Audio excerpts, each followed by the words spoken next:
Hey folks, Zach Osterman here, Indianapolis Star, Justin Martinez, the Oklahoman, talking about Oklahoma City 23, that'd be a remarkable game. 123, Indiana 107. The Thunder even this series up. Justin, I think the first thing that really jumped out to me about this game, you could see in the first quarter, I thought Shai Gilgeous-Alexander making a conscious effort to pass up his own offense to get teammates involved, and that really pays off because the supporting cast around him was much more productive deeper into the game tonight, and it just kept the Pacers at arm's length all night.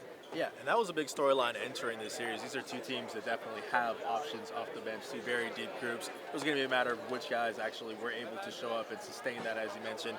Today, it was definitely OKC. Caruso, 20 points off the bench. Aaron Wiggins has had really consistent minutes this playoffs as the rotation is shortened. Had 18 this time around, so definitely I think the depth was really a big factor in this one. I thought you also saw that the other thing we came away from game one talking about was it didn't seem like the Thunder wanted to go big too much against Indiana. They didn't go crazy with it tonight, but they were willing to go to some of those bigger lineups, and you felt like they worked well enough for Oklahoma City to stay in control of the game and basically just sort of never really let the Pacers turn up the pace.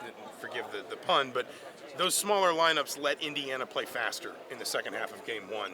It felt like Oklahoma City made Indiana stay where OKC wanted lineup-wise to a certain extent and certainly pace-wise to be tonight.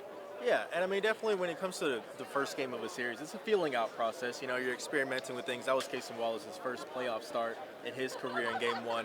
So to bring out some more size this time around, Chet Holmgren I thought was way more assertive. Only had 6.6 rebounds in game one. This time around, I thought really did kind of play a bigger role this time around. The size Isaiah Hartenstein as well had a nice impact off the bench, still coming off the bench for them. So yeah, there's going to be things that you tweak and change. It's going to be a long series, but I think they did find some success in that area.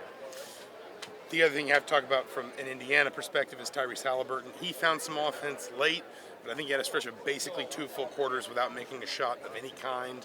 He hit an early three, and you thought maybe he'd find a little bit of that rhythm that he struggled to find at times in game one, but Oklahoma City just really took him out of it. Now, if you're Indiana, I think there are maybe some things you feel like you can build on, where he started to find that offense late third, early fourth quarter.